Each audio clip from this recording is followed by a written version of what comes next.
आचार्य अपने सीता से कहा था कि शक्ति के विरुद्ध संस्कार से ही लड़ा जा सकता है। मेरा मत है कि शिक्षा ही इस माया से बचने की ढाल है, पर इससे लड़ने वाली अस्त्र रूपी संस्कार अयोध्या को कैसे दिया जाए? अभी तक ऐसे किसी ग्रंथ की रचना ही नहीं हुई है राम, जो ज्ञान से अधिक संस्कार और संस्कार प्राप्ति के सिद्धांत समाज को दिखा सके। तो इस समाज को शिक्षित करने का क्या मार्ग है गुरुवर? कर्तव्य निभाना। राजा का कर्तव्य सुरक्षा और सुशासन है। जब आप उसे उचित रूप से निभाएंगे तो समाज स्वयं ही शुद्ध चरित्र हो जाएगा। मुझे भीतर जाने दो, मुझे भीतर जाने दो। मुझे राजा राम जी से मिलना है, न्याय का गुहार लगाना है। मुझे अंदर जाने दो, मुझे अंदर जाने दो। राजा राम, ओ मेरे राजा राम, मेरा न्याय करिए, आपके दरबार में आई हूँ, मेरा न्याय करिए। सुनो, उस स्त्री को पूरे आदर के साथ राजसभा में लाया जाए।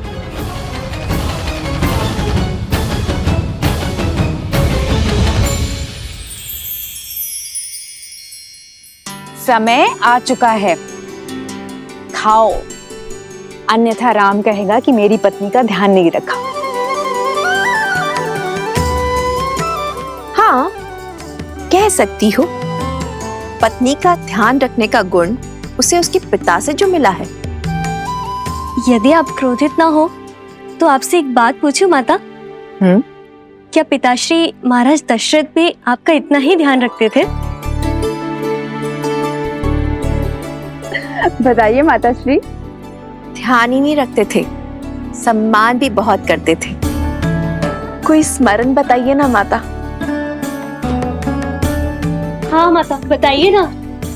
मेरे विवाह से पूर्व कुछ असुरों ने मुझे मायावी संदूक में बंद करके मत्स्य द्वीप में फेंक दिया था। उनकी मंशा थी कि मेरा विवाह महाराज दशरथ से ना हो, किंतु महाराज दशरथ ने मुझे खोज ही निकाला, मेरे प्राण भी बचाए, मुझसे विवाह भी किया। आप इतने समय अकेले राक्षसों के बीच किसी सुदूर द्वीप पर रही, फिर भी महाराज ने आपसे विवाह किया? हाँ, क्योंकि मेरे पति का प्रेम ही नहीं, विश्वास भी अटल था। उन्हें विश्वास था मेरे चरित्र के ऊपर। ये कैसा दुस्साहस है सेविका? आज तक कभी किसी ने इस बात पर संदेह नहीं उठाया। अयोध्या में ऐसे प्रश्नों का कोई स्थान नहीं है।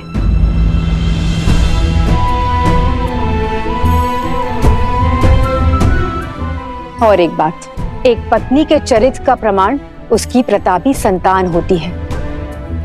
और एक चेतावनी कान खोलकर सुन लो, फिर कभी ऐसे फूहड़ प्रश्न नहीं उठने चाहिए। जो प्रश्न मन को दूषित करे, उनका भविष्य को दूषित करना निश्चित है। सतीत्व की दुहाई देने वाली आज मुंह छिपाकर क्यों जा रही है? दशानन जैसा बलि जिसे पाना चाहे उसे छोड़ कैसे सकता है? पर इतने समय रावण के पास रहने के बाद अब मुख छुपा रही है।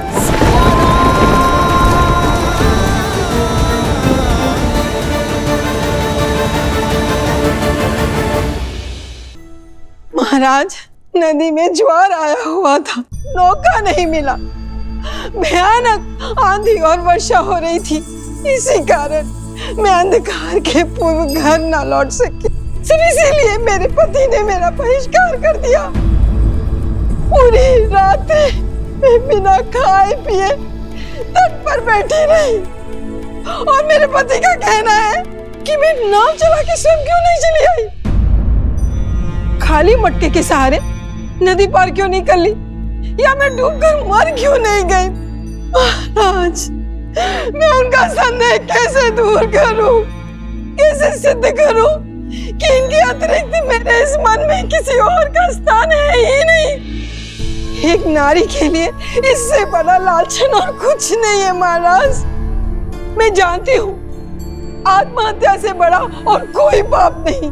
मैं वही पाप यहाँ करने आई हूँ महाराज। चयन आपको करना है महाराज।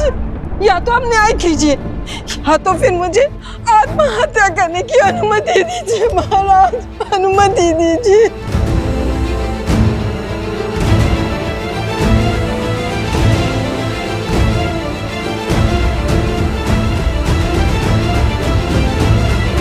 भैया, हमें इसी क्षण जाकर उस वस्त्रक को दंड देना चाहिए और यदि आवश्यकता पड़ी तो पूरे समाज को दंडित करना चाहिए।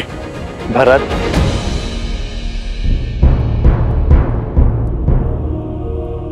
अपने सत्य का कोई साक्षी है आपके पास? हाँ महाराज, है एक साक्षी। वो नाविक जो मेरे साथ रात को उस पार बैठा हुआ था, वो भी जल स्तर उतरने की प्रतीक्षा कर रहा था। और प्रातः काल जब सब लोग जा रहे थे, उन सब ने देखा था कि हम दूर दूर बैठे थे।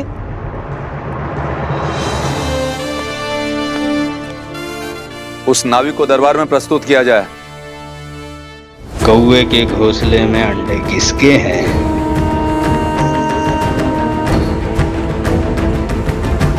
किसने बोला? बोलो, किसने बोला? तुम्हारे मंत्रियों और अधिकारियों में लोभ और लालच भर दूंगा। प्रजा के मन में अविश्वास और संघर्ष का बीज बो दूंगा।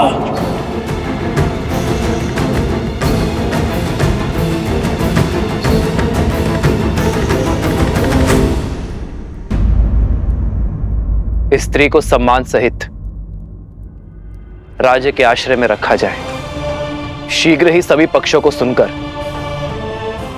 निर्णय लिया जाएगा। स्त्री के पति का पक्ष जानना आवश्यक है। इसमें प्रमाण की क्या आवश्यकता? जब मेरी पत्नी मेरे साथ नहीं थी तो किसी और के साथ ही होगी। कुलीन घराने की स्त्रियां यूं वन बिहार में अकेले नहीं घुमा करती, और वो भी इतनी रात्रि में।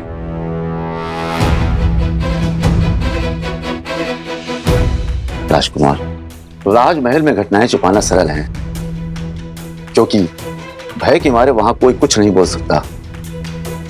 परंतु हम सब साधारण लोग हैं, हमारे जीवन की घटनाएं नहीं छिपती।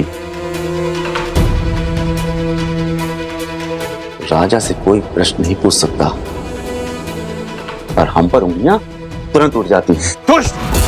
तुम्हारा दुस्साहस कैसे हुआ? तुम कहना क्या चाहते हो?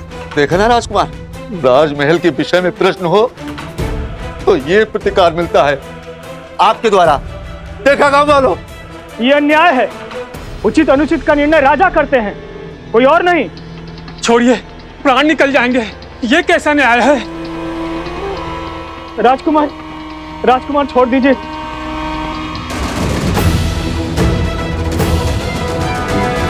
मैं आप सबसे क्षमा मांगता हूं, मैं आवेश में आ गया था। पर आपका पक्ष राजा राम ही देखेंगे। आपका पक्ष सुनकर ही निर्णय किया जाएगा।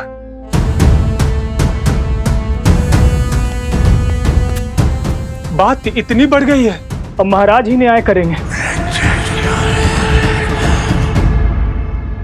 सारी अयोध्या की मति कैसे भ्रष्ट हो सकती है? माना कि वस्त्रक के मन में सहस्त्रमुख रावण ने विष खोल दिया, किंतु सारी प्रजा अपने सोचने समझने की क्षमता को भूलकर अनुचित का अनुसरण कैसे कर सकती है? किसी ने कुछ कह दिया, बस उसी सोच को थामे हुए हैं।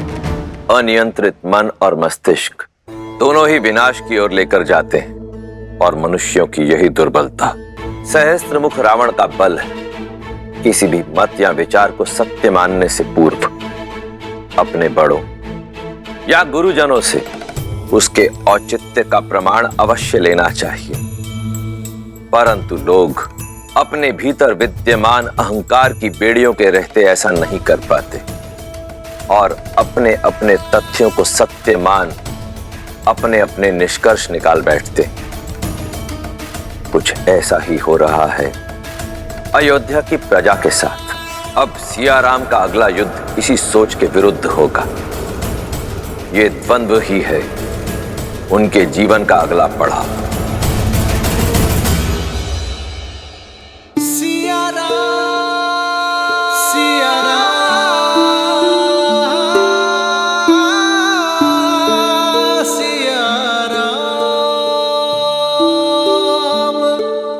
नगर दूषित हो रहा है सीते।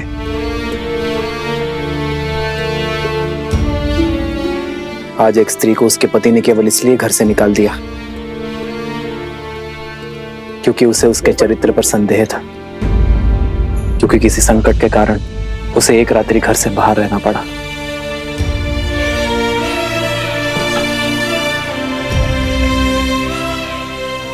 जैसे इस पात्र पर कालिक जमी है,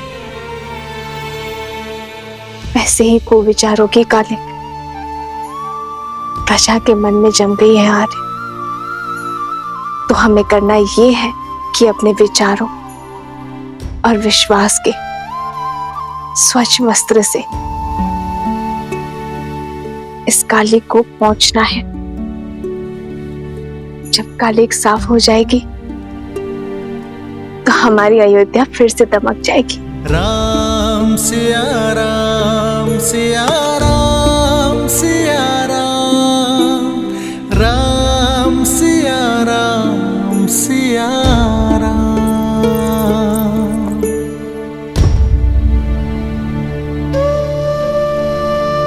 अयोध्या हमारी है आर्य, ये नगर हमारा है आर्य। यदि यहाँ कोई समस्या है तो ये हमारा कर्तव्य है कि हम हर गली में जाकर प्रजा की स्थिति देखें।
प्रजा के विचार को जानने के लिए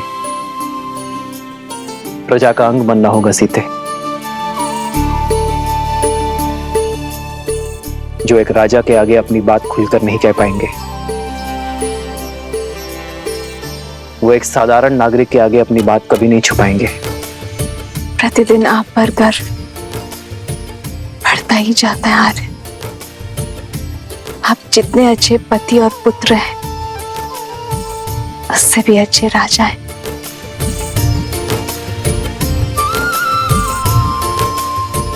पर तुम मुझे अपनी पत्नी पर है सीते, जो हर विपरीत परिस्थिति में भी एक ढाल बनकर मेरे साथ खड़ी रहती है। जन्म जन्म का है ये संगम, राम रतन सीता वैभव धन। एक है पौरुष एक समर्पण, एक है रूप तो दूजा दर्पण। राम है लोचन सीता दृष्टि, राम है बादल सीता वृष्टि।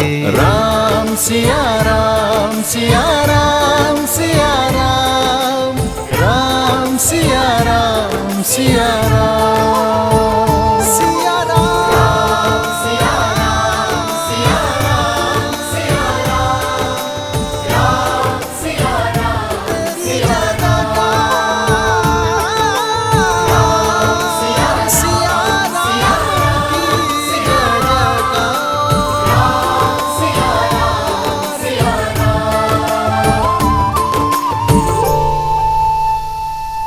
हे महादेव, श्री राम को इस युद्ध में विजय देना, अयोध्या को हर संकट से बचाना।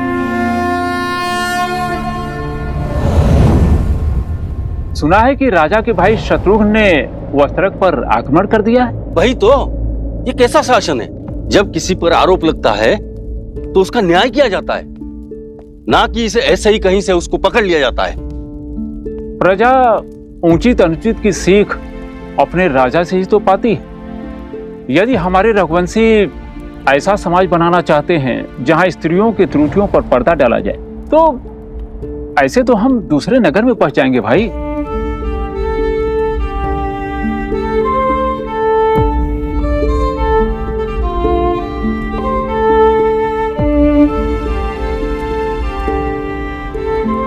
भैया, ये लौकी और कुछ शाक दे देना। सुना है वस्त्रक को राजसभा में बुलाया गया है, कहीं उसका प्रश्न अनुचित तो नहीं? न प्रश्न अनुचित था, न पत्नी का परित्याग। खाने की वस्तुएं भी पवित्र है या नहीं है जांचा जाता है, परंतु पत्नी की पवित्रता कैसे जांचें? पवित्रता का प्रमाण तो खोजना होगा, अन्यथा हम अपनी पत्नी पर संदेह करेंगे और उनसे प्रश्न करेंगे और हमारे भले पूरे परिवार नष्ट हो जाएंगे। जब राज परिवार ने स्वयं ही अनुचित उदाहरण प्रस्तुत कर दिया है तो कोई क्या करे? ये लीजिए भैया।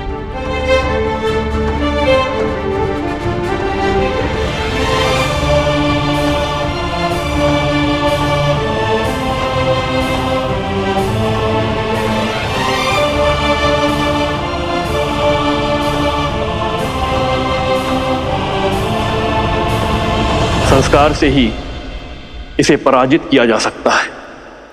ऐसे संस्कार जो व्यक्ति की चेतना को पवित्र करे और समस्त संसार में संस्कारों को स्थापित करती है। स्त्री शक्ति अर्थात इस भयंकर असुर को केवल एक स्त्री शक्ति ही पराजित कर सकती है।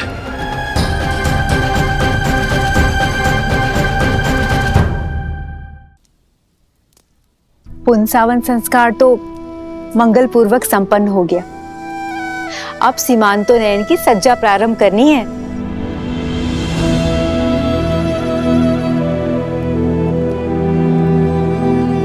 सीता,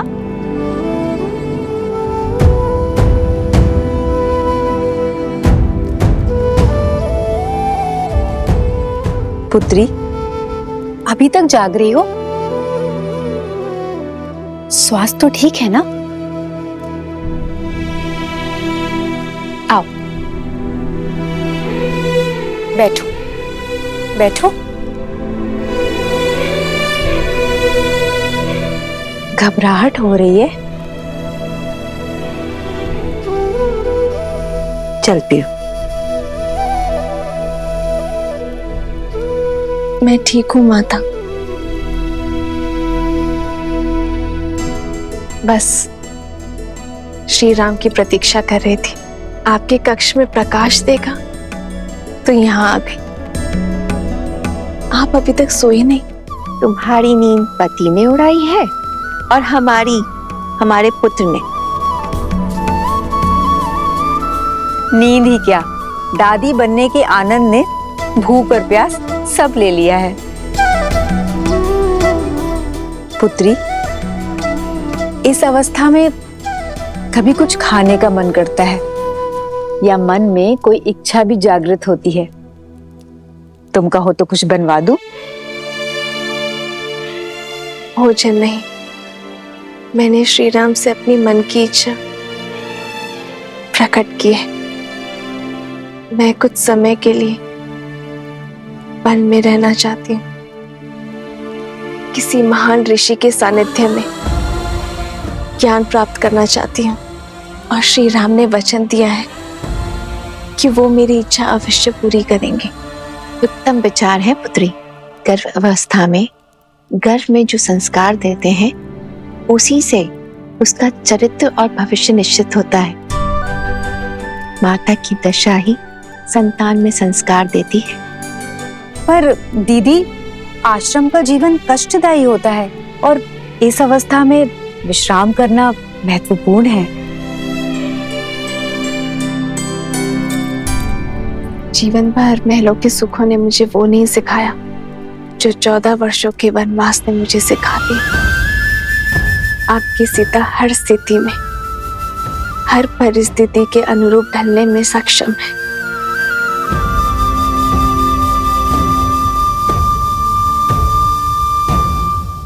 भाइयों, ये सारा दोष इन नाविकों का है, तो धारा पार कराने की आड़ में अपना दूषित खेल खेलते हैं। इसीलिए मैंने तो अपनी पत्नी को घर से बाहर निकाल दिया। अब राजा राम को भी चाहिए कि वो भी उस नाविक को नगर के बाहर निकालें। यही न्याय संगत होगा भाइयों, यही न्याय संगत होगा। ये निर्णय लेने वाले तुम होते कौन हो? हाँ, स्वयं की दृष्टि में दोष है और फल भुगते साधारण नाविक। यदि अपनी पत्नी पर विश्वास नहीं था तो क्यों उसे आने दिया अकेले? अरे सुरक्षा के लिए साथ आना था ना। एक तो चोरी और मुझे डांट के हाथ मत लगाना। तो क्या लाश से काम लूं? मारो मारो मारो मारो मारो। रुकिए,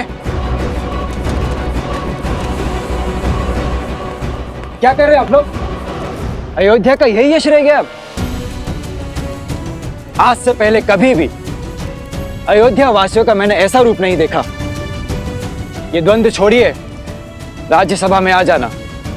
न्याय का निर्णय अब वहीं होगा, और अब किसी ने झगड़ा किया तो कारागृह में डाल दूंगा उसे, समझे?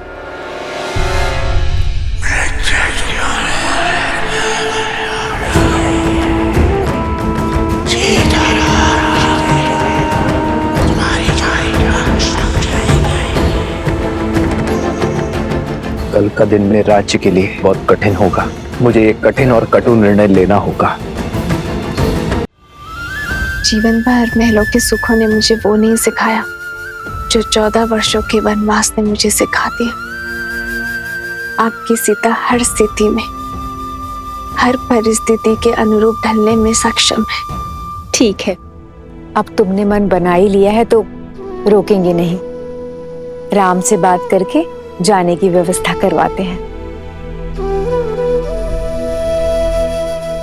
किंतु एक चिंता और है माता। आश्रम रिक्त हाथ नहीं जा सकती ना, तो सोच रही हूं कि आश्रम वासियों के लिए क्या उपहार लूं। तुम निश्चिंत रहो, कल उपहार की भी व्यवस्था हो जाएगी।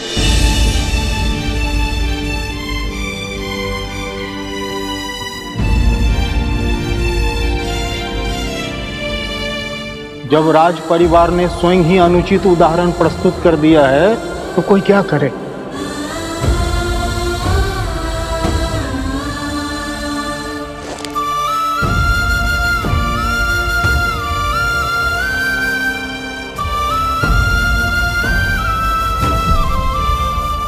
जब मन पर भार हो तो कितने भी दिए बुझा लो, अंधकार कर लो, निंद्रा नहीं आती आर्य।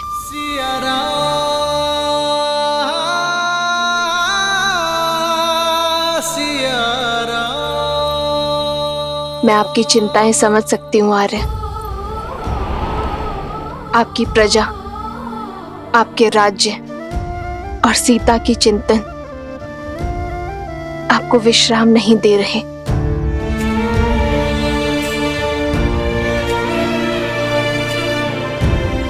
किंतु आपकी चिंता मेरे विश्वास से बड़ी नहीं आ रही। मुझे पूरा विश्वास है आप सब ठीक कर देंगे।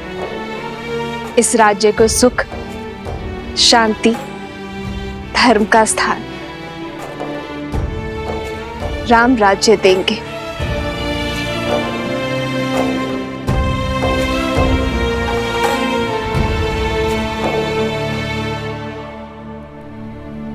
ये आंसू भी ना कभी भी झलक जाते हैं।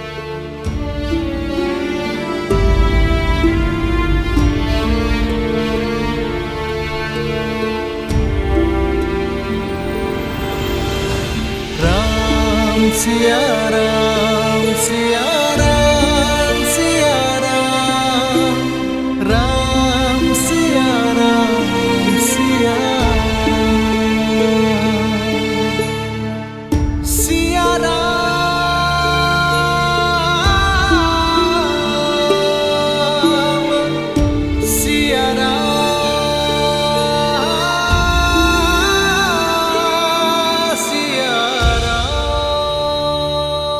ये प्रेम आशा का दीप है जो ना कभी बुझेगा और ना आप इसे कभी बुझाएंगे। निराशा शब्द में भी आशा भरी है आर्य। राम राज्य बहुत बड़ी आशा है। अंधकार को प्रज्वलित करने के लिए केवल एक दीप ही पर्याप्त है।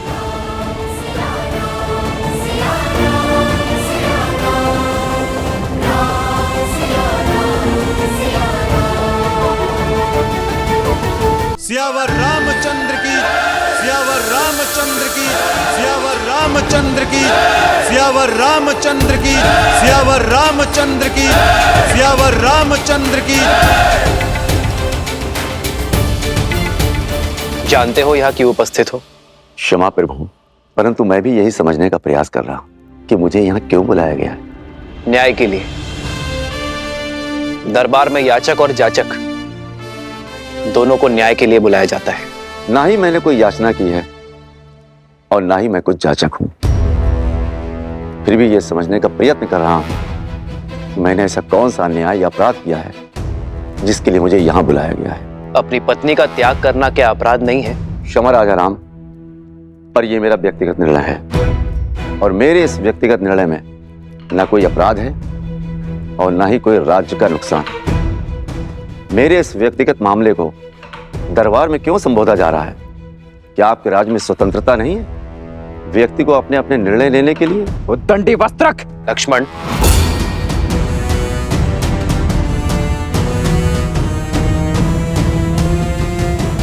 निर्णय और मामला दोनों अवश्य व्यक्तिगत है, किंतु अन्याय एक स्त्री पर हुआ है। उसने अपनी व्यक्तिगत स्वतंत्रता का उपयोग कर सहायता और अन्याय का निवारण मांगा है और यह अवश्य ही राज्य के क्षेत्र में आता है। वस्त्रक, न्याय करना एक राजा का परम धर्म है और इसी कारणवश तुम्हें यहां बुलाया गया है। तो न्याय अवश्य होना चाहिए राजा राम, परंतु आशा करता हूं कि याचक एक स्त्री है और आप पक्षपात बिल्कुल नहीं करेंगे उस याचक पर जो एक पुरुष है। मौन हो जाओ वस्त्रक, अन्यथा यहीं तुम्हारी जिह्वा काट दूंगा मैं।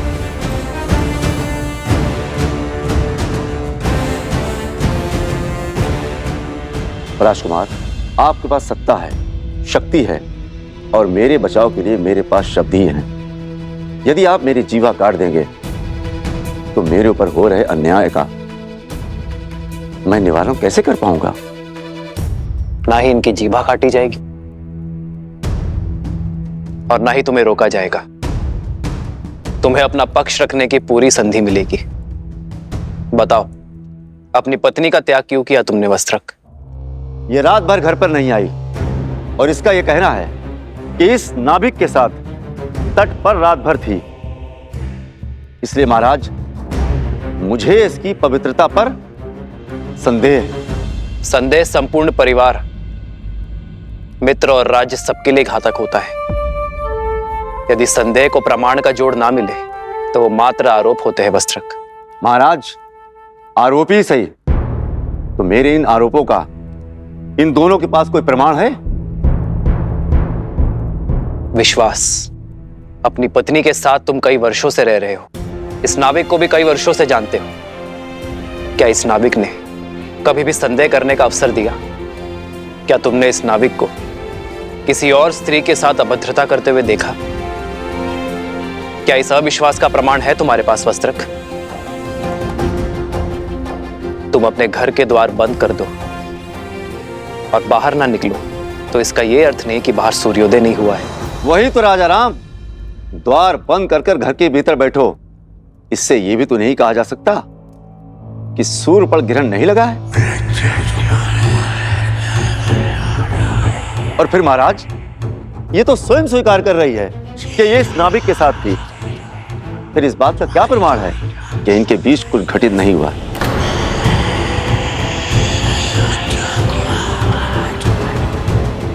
और महाराज, सिर्फ बात मेरी नहीं है, मैं अपनी पत्नी पर विश्वास कर भी लूं, मित्र पर भी विश्वास कर लूं। यदि तुम अपनी पत्नी पर विश्वास करते हो तो समस्या क्या है वस्त्रक? समाज, समाज का क्या?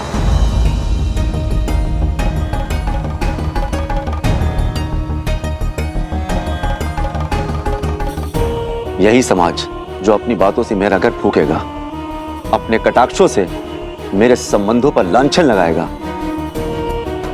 यहां तक कि मेरी संतानों तक को ताने मारेगा, उल्हाना देगा, जहां कहीं से भी निकलेंगे फुसफुसाहट करेगा। महाराज, मनुष्य विवाह करता है सुखी रहने के लिए। जब सुखी नहीं रह जाएगा तो उस संबंधों का रखना क्यों? मैं एक वस्त्रक हूं, वस्त्रों पर लगे लांछनों को धोता, अपने ही मस्तक पर कलंक सजाकर कैसे जी सकता?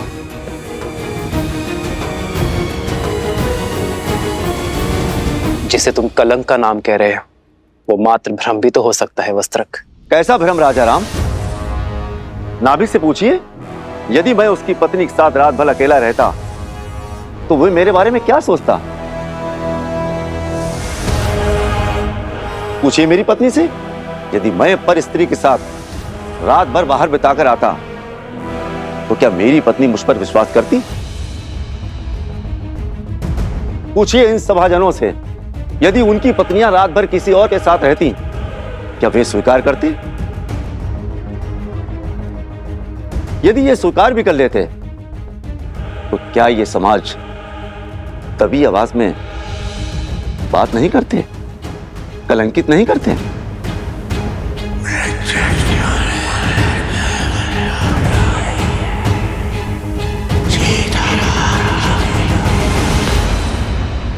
विश्वास का केवल एक ही आधार है, प्रेम। यदि प्रेम सत्य है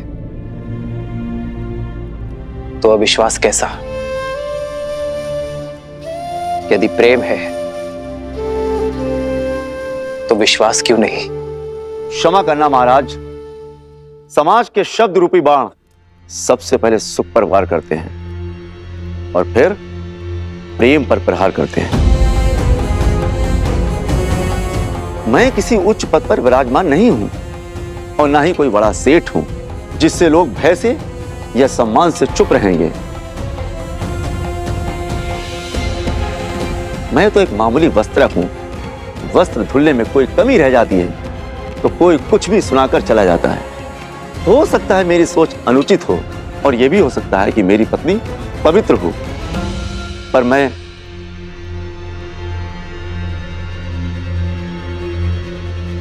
मैं निडर होकर कहो वस्त्रक,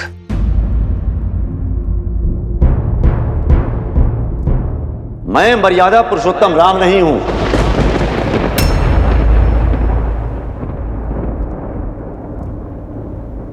मेरा जन्म दिव्य प्रसाद से नहीं हुआ। मैं ऐसी स्त्री को नहीं अपनाऊंगा जो किसी अन्य पुरुष के साथ रहकर आई हो।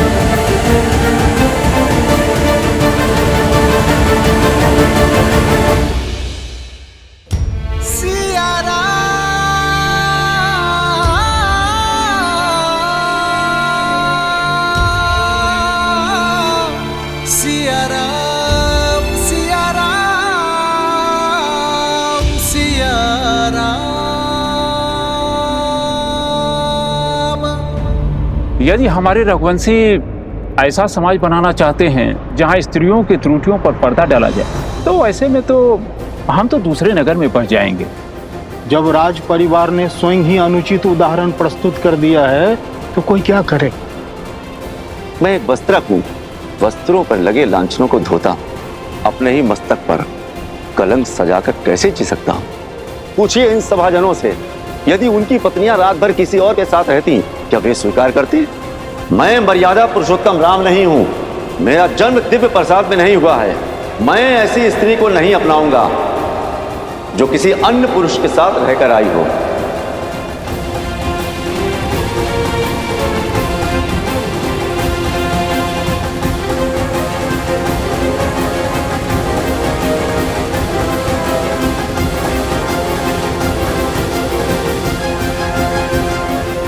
एकांत।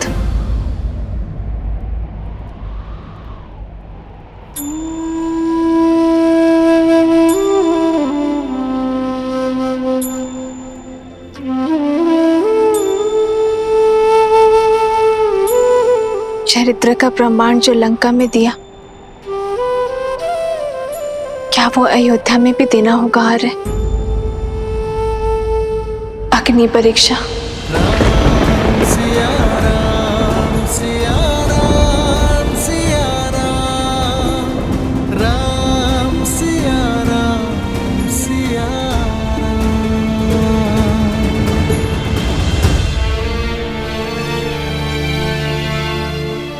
तुम अयोध्या की महारानी हो सीते, और मैं महाराजा। प्रजा राजा के पद चिन्हों पर चलती है। यदि तुम बार बार अपने चरित्र का प्रमाण दोगे तो इस संसार में हर पति अपनी पत्नी से बार बार अग्नि परीक्षा की अपेक्षा करेगा। पर स्वर्ण को तो हर बार कसौटी पर परखा जाता है ना आर्य। पर हर धातु स्वर्ण नहीं होती सीते। हर कोई मेरी सीता की भांति पूर्णतः पवित्र और दोष रहित नहीं होते। कौन किस अपराध के लिए दंडीकृत होगा, ये केवल अग्निदेव जानते हैं सीते, साधारण मानव नहीं। हम ऐसा कोई निर्णय नहीं लेंगे जो समाज के सामने अनुचित उदाहरण प्रस्तुत करे। यदि परीक्षा समस्या का हल नहीं है तो इसका हल क्या है यार? शिक्षा, शिक्षा आचरण। शुद्ध आचरण ही विचार शुद्ध कर सकते हैं सीते।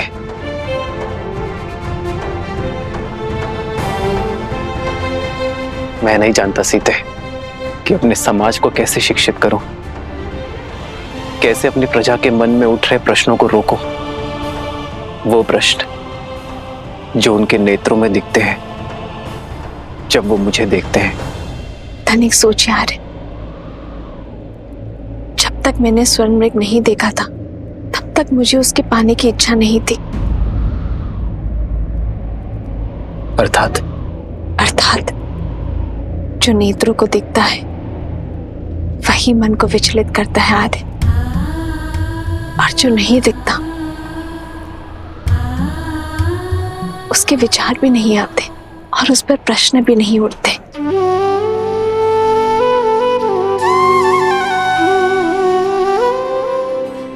उचित कहा तुमने सीते। कुविचारों से बचने का एक ही मार्ग है, त्याग।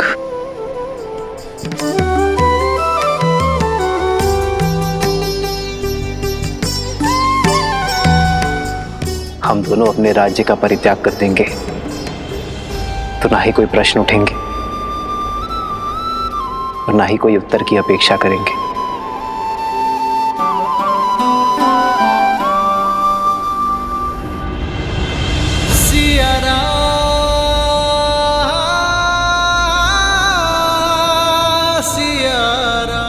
हम दोनों नहीं, केवल मैं आ रहे हैं। यदि हम दोनों साथ जाएंगे तो वो त्याग नहीं, समस्या से भागना होगा आर्य।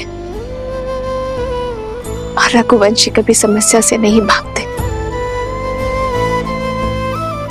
सीते, आर्य, जिस क्षण महाराजा राम महारानी सीता को त्यागेंगे उसी क्षण अयोध्या के सब दुख मिट जाएंगे। आपकी हर समस्या टल जाएगी आर्य। नहीं, कदापि नहीं सीते, कदापि नहीं। राम सीता का त्याग नहीं कर सकता। किंतु राम सीता का त्याग नहीं कर रहा है। महाराजा राम को महारानी का त्याग करना होगा।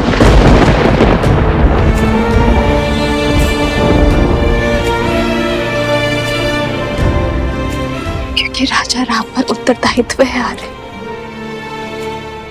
रघुकुल की विरासत, अयोध्या के उत्थान का। यदि श्री राम ने ये सिंहासन छोड़ा तो अयोध्या में उत्तरदायित्व को छोड़ने का परंपरा बन जाएगी आर्य। आर्य, आपका वो वचन टूट जाएगा जो आपने अयोध्या को दिया, इस सिंहासन को दिया और अपने पूर्वजों को दिया।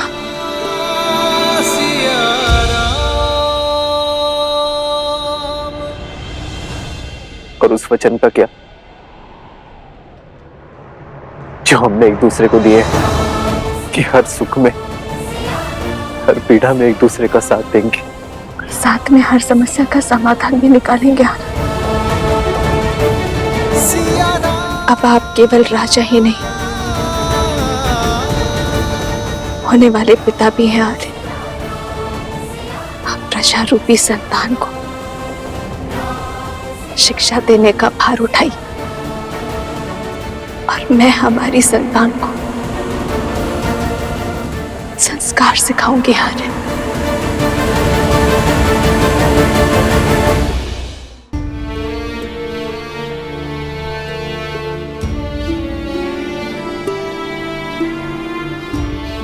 एक बार शांत मन से सोचिए,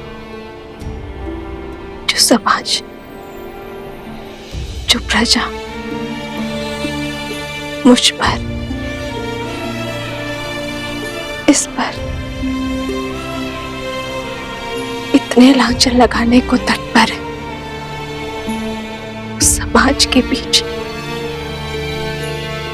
हम उसे संस्कार कैसे दे पाएंगे आर्य? यही पिता धर्म की पुकार भी है, यही राजा कर्म की ललकार भी है। हमें ये त्याग करना होगा। कैसे करे भवपार ये राम, राम सिया राम सिया राम। कैसे करे भवपार ये राम, राम सिया राम सिया राम।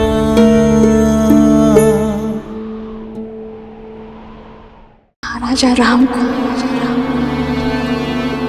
महारानी का त्याग करना होगा।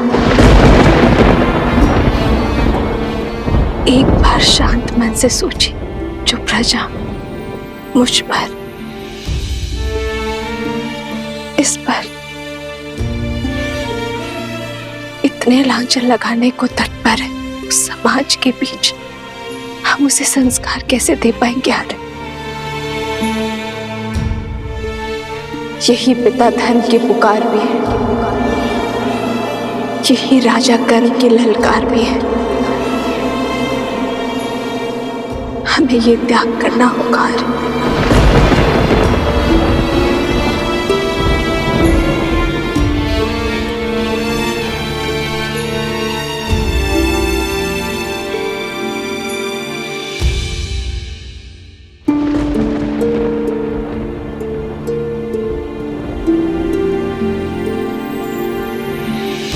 जन्म जन्म का है ये संगम, राम रतन सीता वैभव धन। राम है लोचन सीता दृष्टि, राम है बादल सीता वृष्टि। कैसे करे भवपार ये राम, राम सिया राम। राजा की आंखों में अश्रु तो प्रजा की आंखों में अश्रु कैसे देख सकेंगे आर्य? ये राम के अश्रु है सीते, राजा राम के नहीं। तो ये सीता का वचन है, शीघ्र ही समय आएगा जब अयोध्या से हर मलिनता नष्ट हो जाएगी, जब हमारी संतान के लिए यहाँ आना शुभ होगा, जब राम राज्य एक बार फिर राम सीता को साथ देखेगा। प्रारब्ध के लिखे इस वियोग को हम प्रयास से एक बार फिर संयोग में बदल देंगे। रूठे से लगते सांसों के धागे, भीगे ये नैना सोए न जागे, तन से प्राण विलग हों जैसे सिया से राम अलग हों कैसे।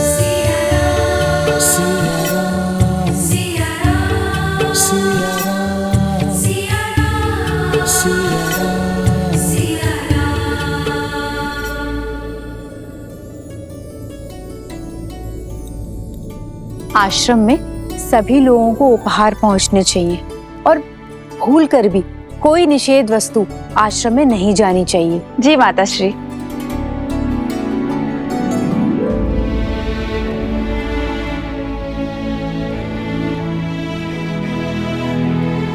दीदी, दीदी आप आ गए। अब आप आ गए हैं तो एक दृष्टि डाल लीजिए, सब उचित है ना? देखिए मैंने फल यहाँ पे रखे हैं और आपके वस्त्र यहाँ अलग से रख दिए हैं। महारानी, ये वस्त्र सज्जे हैं।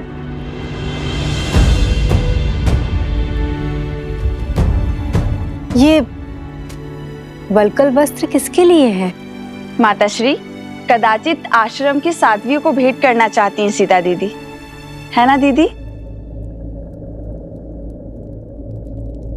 ये वस्त्र मेरे लिए है।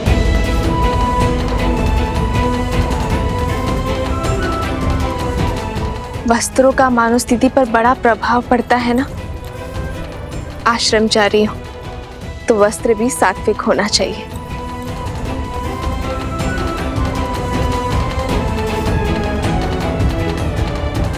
किंतु तुम अयोध्या की महारानी हो सीता।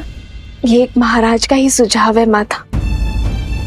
जब तक मैं आश्रम में रहूं तब तक वहां की गरिमा बनाए रखूं, यही वस्त्र धारण करूं। माता, वहां एक महारानी नहीं, श्री राम की संतान की होने वाली मां जा रही है। मेरा उद्देश्य ज्ञान प्राप्ति है, अपने लिए और अपनी संतान के लिए। जब तक तन और मन से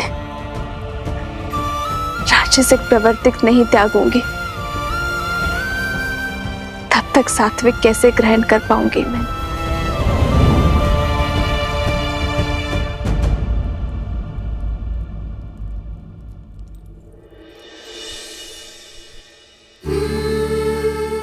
वर्षों तक श्री राम के साथ एक साध्वी की भांति इन वस्त्रों में बिताए हैं मैंने। इन वस्त्रों से अधिक अच्छा कुछ और नहीं लगता।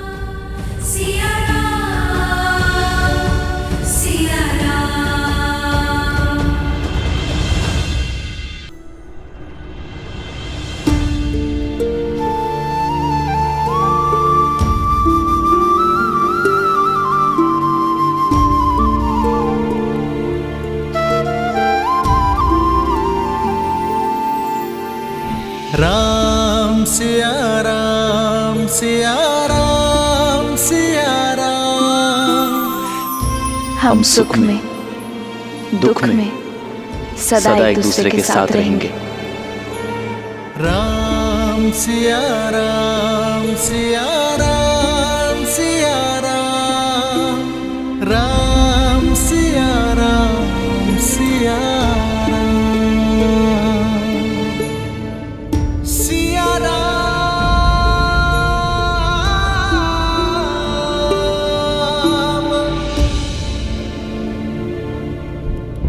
आपने स्मरण किया भैया।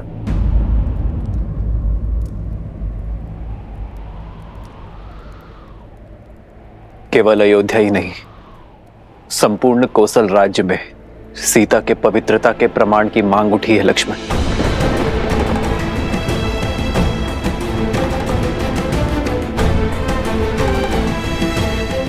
तो ऐसी मांग करने वाली जीवा को काट कर लाने की आज्ञा दीजिए भैया। संदेह की इस अग्नि से समस्त नगरी भी जलती है तो जल जाए, परंतु भाभी मां इस अग्नि की ताप को नहीं सहेंगी, कदापि नहीं सहेंगी। दोबारा भाभी मां कोई परीक्षा नहीं देंगी।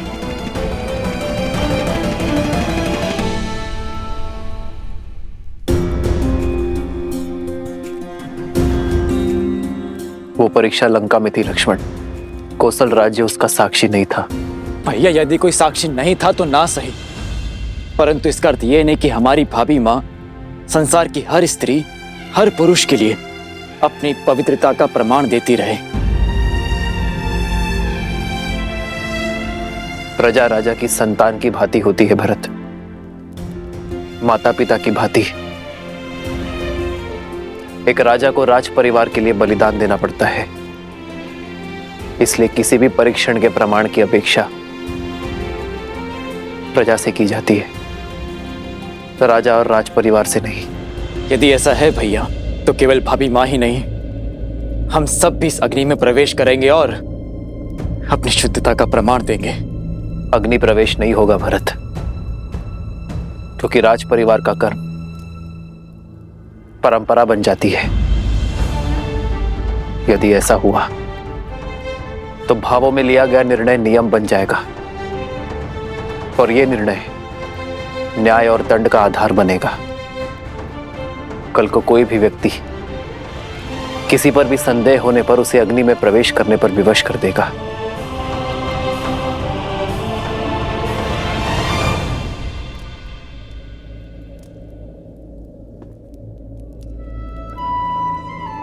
मेरा हृदय बैठा जा रहा है भैया। आपके मन में क्या चल रहा है?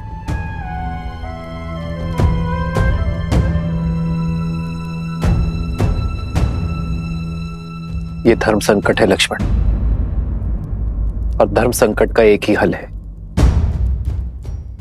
त्याग। लोक कल्याण का उत्तरदायित्व उठाने के लिए मैं राजा राम अपनी पत्नी सीता का त्याग करता हूं।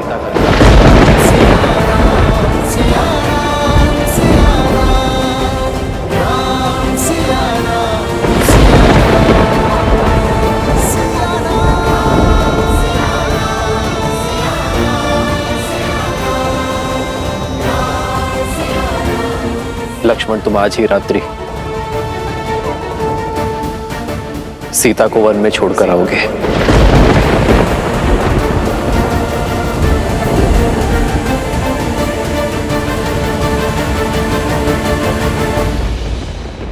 नहीं, ऐसा नहीं हो सकता भैया।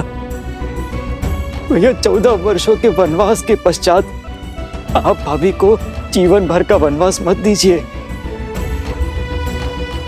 हाँ भैया, कोई और उपाय ढूंढिए, कोई और मार्ग खोजिए भैया। भैया यदि हमारी भाभी का स्थान अयोध्या में नहीं तो हम भी अपनी पत्नियों का त्याग करते हैं। नहीं, उन पर आरोप नहीं लगे हैं, उन पर किसी को कोई संदेह नहीं है। भले मेरे प्राण ले लीजिए भैया, परंतु मुझसे ये कार्य नहीं हो पाएगा।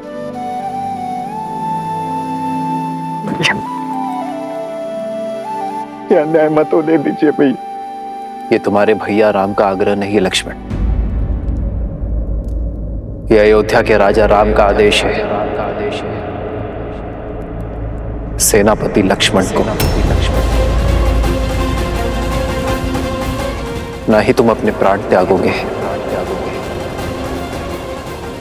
और ना ही इस आदेश का उल्लंघन करोगे। इस आदेश का पालन होगा आज इसी क्षण।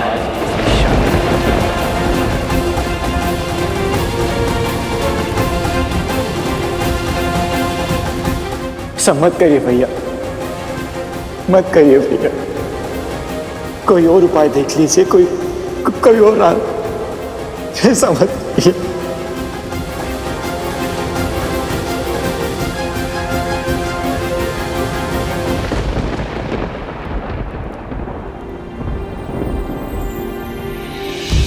बदली पवन बदली मन धारा, बुरी सोच का खेल है सारा, छूटा ना वनवास ये पूरा, मर्यादा का समर अधूरा, कैसे करे भमार ये राम, राम सिया राम, सिया राम,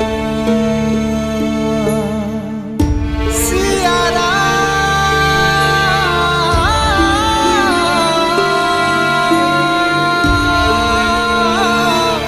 सिया राम, सिया राम, सिया राम।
मेरा निर्णय अटल है।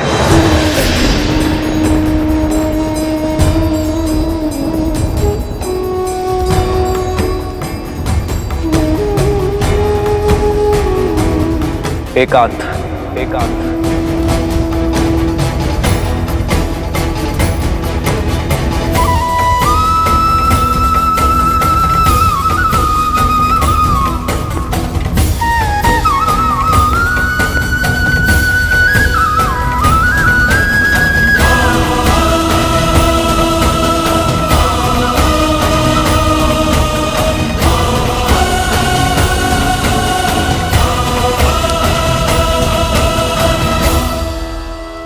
हे नारायण, मेरे श्री राम,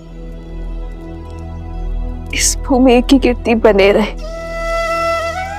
अयोध्या के राजा का गौरव चारों लोकों में जगमगाए, मर्यादा की स्थापना के समर्पण में उनका संबल बनना प्रभु।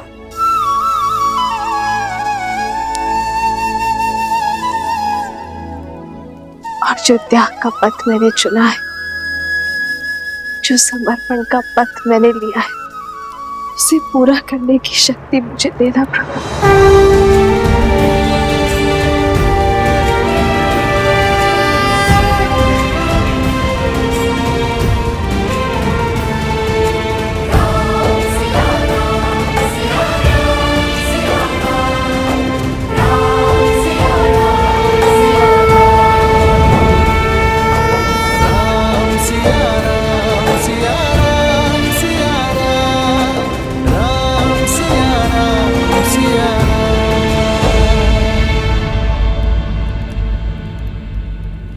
माता,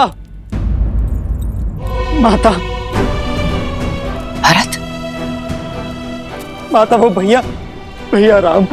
क्या हुआ भरत, क्या हुआ राम को? भैया को रोक लीजिए माता, भैया को रोक लीजिए। भरत मेरी घबराहट मत बढ़ाओ। क्या हुआ राम को? सब ठीक है ना? भैया ने लक्ष्मण को आदेश दिया कि सीता भाभी माँ को वन छोड़ा है। हाँ, सीता वन जा रही है आश्रम में रहने के लिए, ये तो सब जानते हैं। तो हुआ क्या? नहीं माता, अब हम समझ नहीं रही है। भैया ने भाभी का परित्याग कर दिया है माता।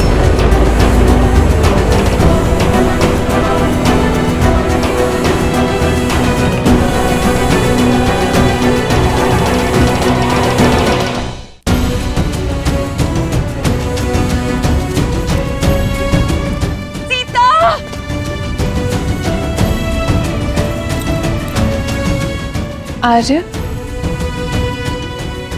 रात्रि इस पहर कहाँ जा रहे हैं आप? अयोध्या संकट में है उर्मिला।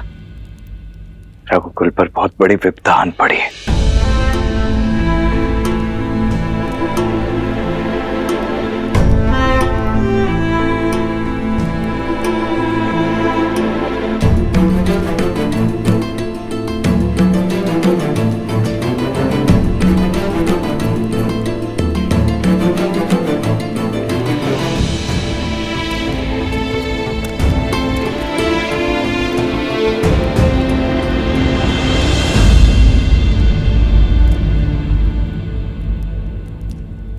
प्रार्थना करना कि मैं इस प्रयाण में असफल हो जाऊं उर्मिला।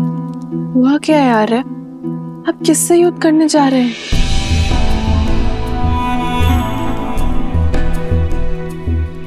स्वयं से।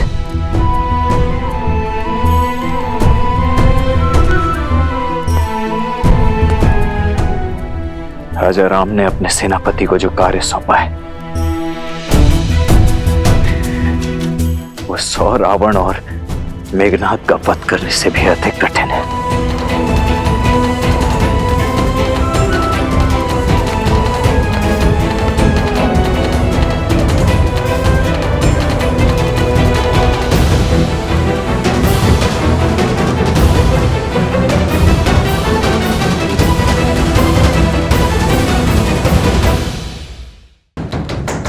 दरवाजा खोलो राम। राम, द्वार खोलो राम। द्वार खोलो राम। राम, राम, हमसे बात करो राम। अपनी माताओं के सामने आओ। मुझसे हुई भूल मत दोहराओ राम। अपने वंश का विचार करो, अपने हृदय का विचार करो राम। सीता के प्रेम और समर्पण का विचार करो राम। राम, द्वार खोलो पुत्र। प्रजा के लिए कर रहे हो ना पुत्र, प्रजा के लिए। हम सारा दंड हम तीनों माताएं भोगने को तैयार है पुत्र। हमारे सारे पुण्य हम सीता को दे देंगे, उसके ऊपर लगा सारा लांछन मिटा देंगे, उसके लिए समाधि ले लेंगे। हमारे प्राण जाने के बाद प्रजा को संतोष तो मिलेगा ना पुत्र।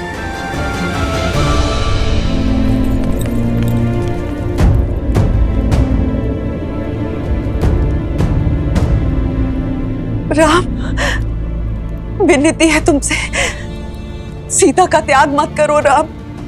अपना हृदय बदल दो राम। हम माताओं की विनती है तुमसे। द्वार खोलो राम। पुत्र, द्वार खोलो। सेनापति लक्ष्मण महाराज के आदेश का पालन करने के लिए उपस्थित है अयोध्या नरेश। महारानी सीता को वन में छोड़कर आने के लिए प्रस्थान करने की अनुमति दीजिए महाराज।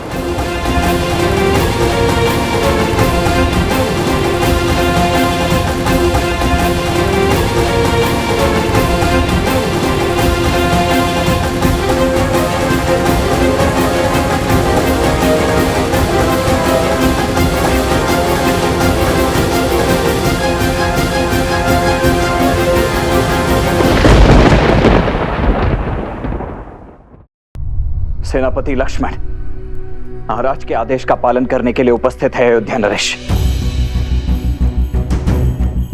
महारानी सीता को वन में छोड़कर आने के लिए प्रस्थान करने की अनुमति दीजिए महाराज। कहीं नहीं जाओगे तुम।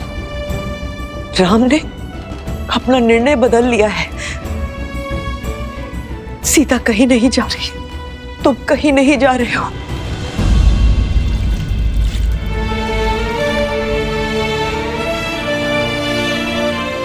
राम, इन सबको अपना नया निर्णय बताओ।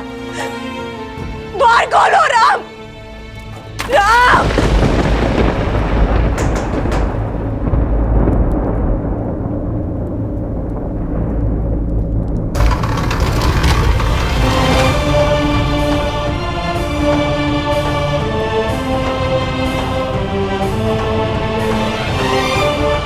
राम,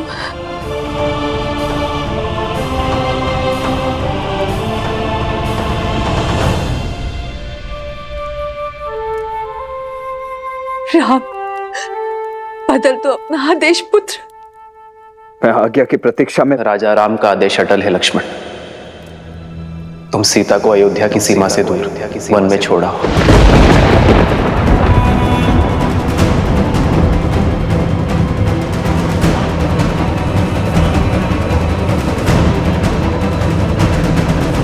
ऐसा नहीं हो सकता, ऐसा मत करो राम, ये अनर्थ मत करो। रघुवंश में प्रलय आ जाएगी राम, ऐसा मत करो।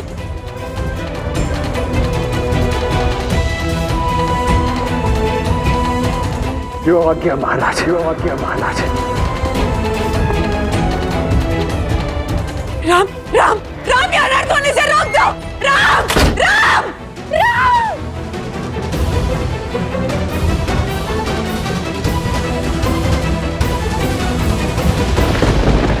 राम का निर्णय, राम का हृदय, आप यही बदल सकते हैं।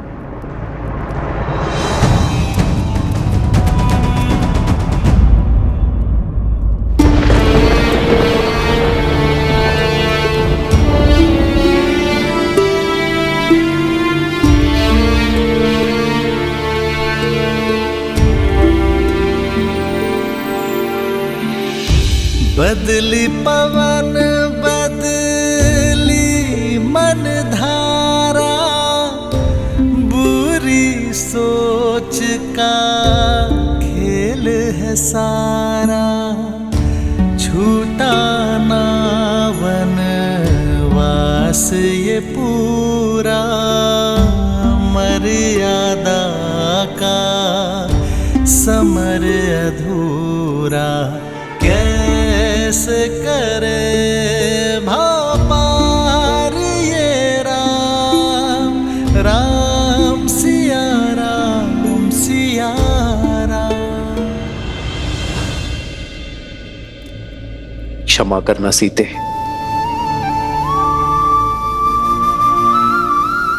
तुमने तो पग पग पे मेरा साथ दिया, किंतु जीवन की इस यात्रा में तुम्हें अकेले बढ़ना पड़े।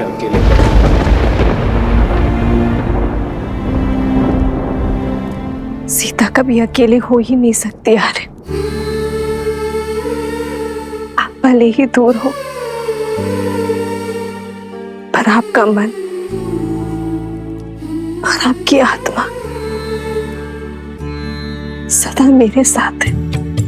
दोनों एक हैं, बस यही सच है। राम लक्ष्य और राम ही पथ है। विरह की आग में जले सिया राम। एक है तन और एक है प्राण।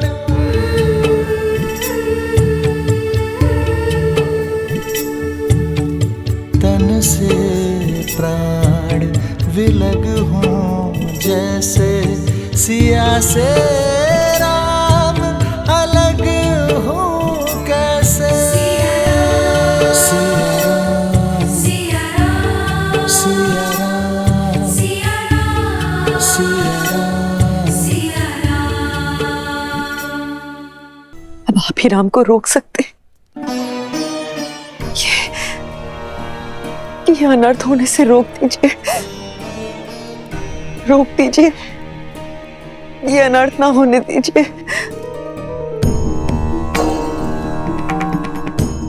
ये कटु सत्य सुनकर भी आपकी आंखें क्यों बंद हैं? ये अनर्थ होने से रोक दीजिए राजगुरु, रोक दीजिए ये अनर्थ।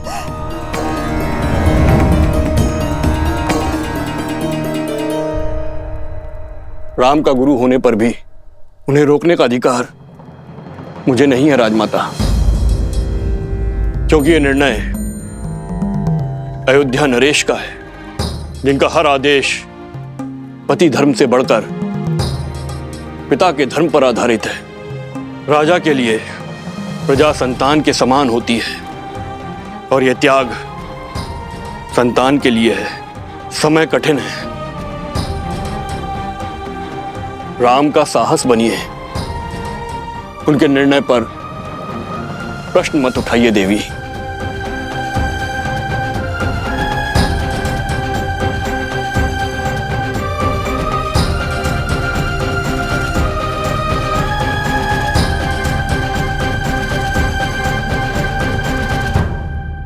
वर्षों पहले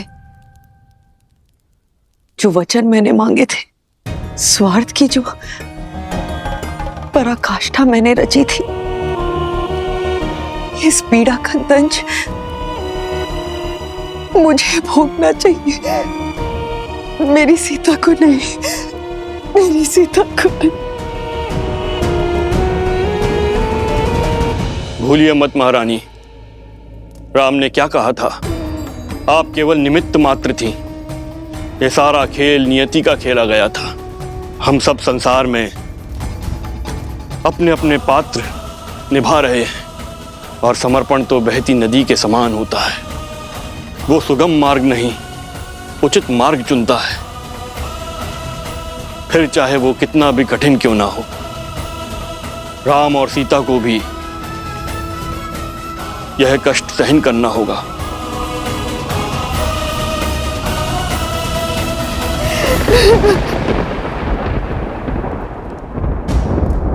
सिया राम,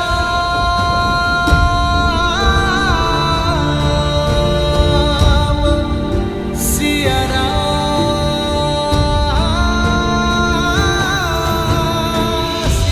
मिलन विरह की अजब ये लीला, मुख मुस्कान हृदय में करंदन, मर्यादा स्थापित करने, हर दुख का करते अभिनंदन, सिया जाती वन छोड़ के घर को, नर अवतार ले तारन नर को, करते त्याग देते बलिदान, लक्ष्मी सिया नारायण राम। मैं सदा आपके और अपने परिवार का पोषण और कल्याण में रत रहने का वचन देता हूं। जीवन के हर निर्णय में मैं आपका परामर्श लूंगा। यदि कभी आपके धर्म पर या आप पर कोई संकट आया, आपकी रक्षा के लिए मैं अपने प्राण देने से पीछे नहीं हटूंगी। सीते, सीते।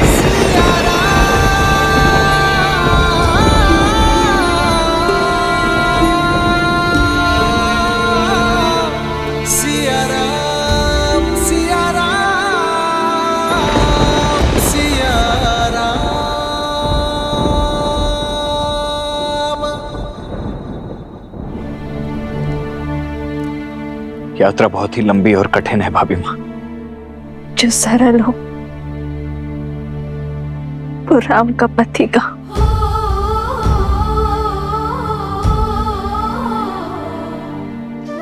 हे प्रभु, मेरे श्री राम को शक्ति देना।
आदेश है माता।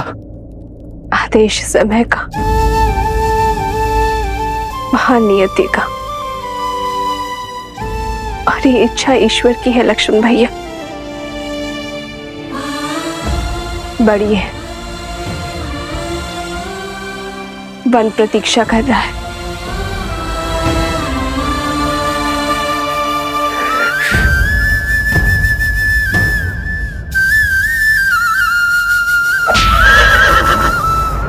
होई सोई जो राम रचि राखा,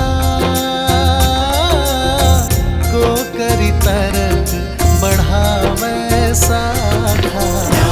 सिया राम जय जय राम, राम सिया राम जय जय राम। रघुकुल रीत सदा चली आई, प्राण जाए पर वचन न जाए। राम सिया राम जय जय राम, राम सिया राम जय जय राम। राम सिया राम जय जय राम, राम सिया राम जय जय राम। राम सिया राम जय जय राम, राम सिया राम जय जय राम। मंगल भवन अमंगल हारी, द्रवहु सुदशरथ अजर बिहारी।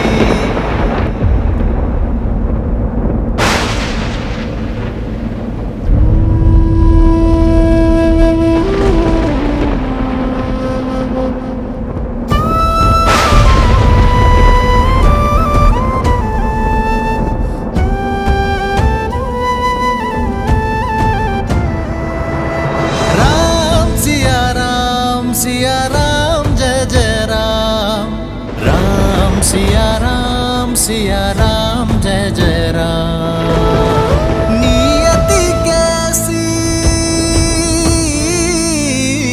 नियति कैसी विपदा लाई, नियति कैसी विपदा लाई। राम सिया राम सीते सीते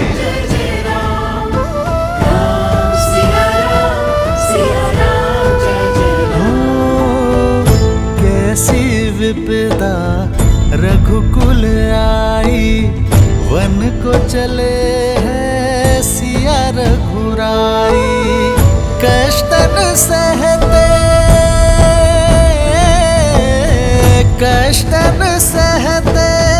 श्री रघुराई, कष्टन सहते श्री रघुराई। एक यही मार्ग है आर्य, आप मेरा त्याग कर दीजिए। नहीं सीते, यह असंभव है सीते, ये असंभव है। त्याग संपत्ति का किया जाता है और पृथ्वी कोई संपत्ति नहीं है सीते। व्यक्ति अपने अंग काट कर उनका भी अर्पण कर देता है।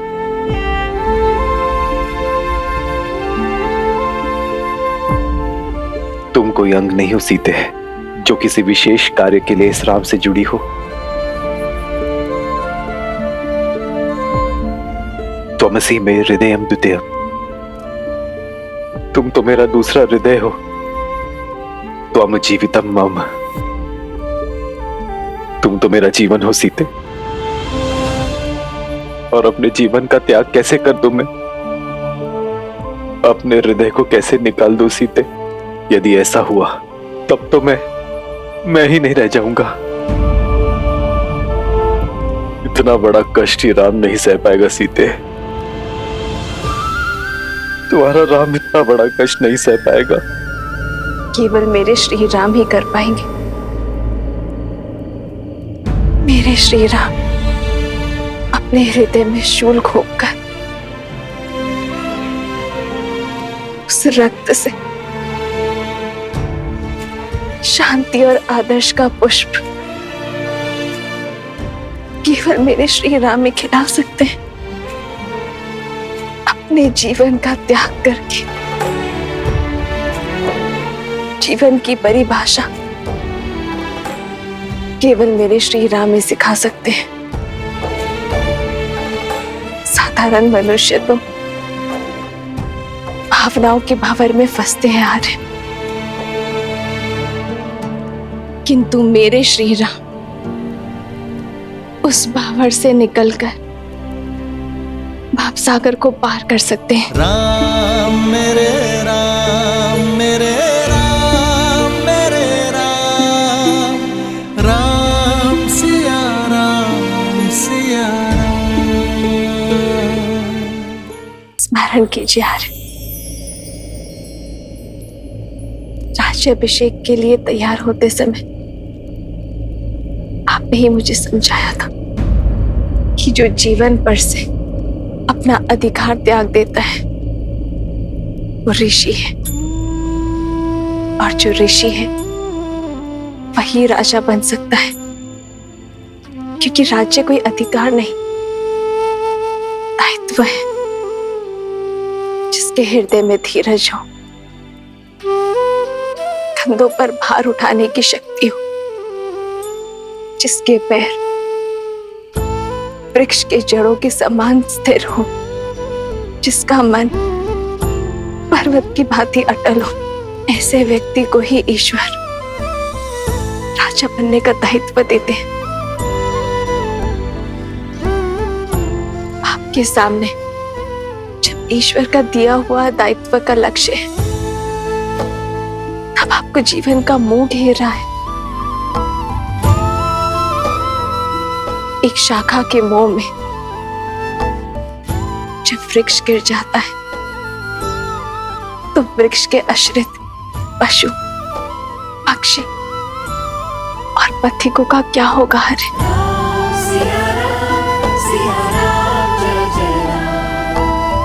इक्ष्वाकु वंश का उत्तराधिकारी